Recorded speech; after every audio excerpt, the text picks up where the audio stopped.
This is the Audi S1 Hoonitron, the car that rally nutter Ken Block will be using in his next Gymkhana video. Except this car, as you might have spotted from the e-tron badges, is electric, which means Gymkhana becomes electrikhana. I really want to show you around this car, but first let me set the scene for you. Ken Block has left his previous paymasters at Ford and joined forces with Audi to help promote their range of electric cars. And it seems like a match made in heaven. Ken Block is a rally driver, and Audi have plenty of heritage in the world of rally, especially with this.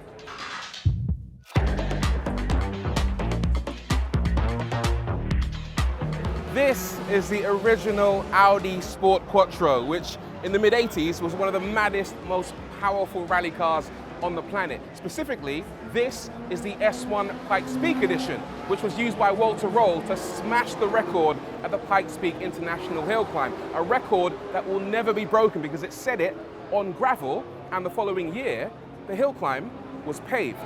This car is an icon in the world of rally. Inline 5 engine, 540 horsepower, Quattro all-wheel drive, and some of the maddest bodywork you'll ever see. Look at the size of this front wing.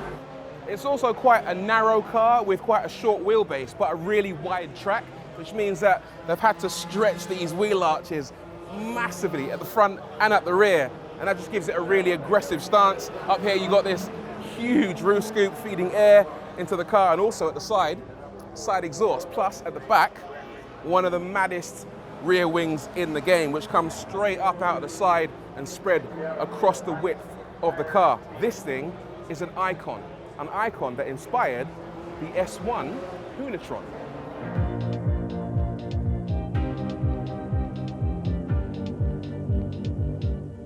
Now, like I said, this is a one-of-one created specifically for Ken Block, and the two cars might be 35 years apart, but the connection is very obvious because there's so many elements on the S1 Hoonitron that look like they've come directly from the OG car, especially this massive front spoiler, the narrow bodywork, flared wheel arches, and that huge rear wing. It's taken a few of the details at the front to begin with.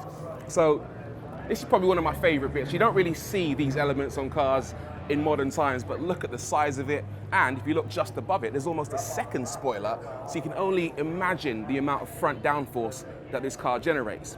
Plus, really love these headlights, which almost look like a checkered flag design. And if you look closely below this upper spoiler, you'll see there's another set of headlights just in there. Let's check out the side.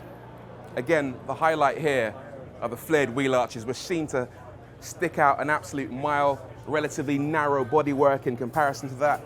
I love these wheel covers at the side. They look tremendous. And you've got these very almost delicate looking side mirrors.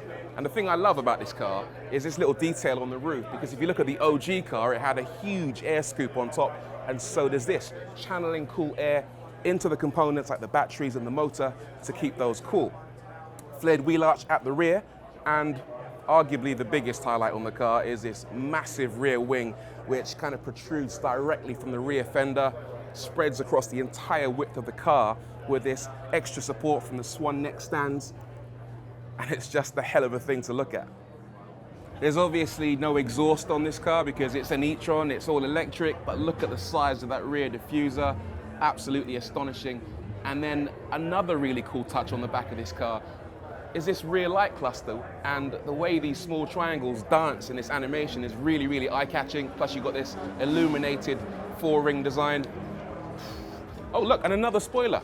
It's an astonishing thing to look at.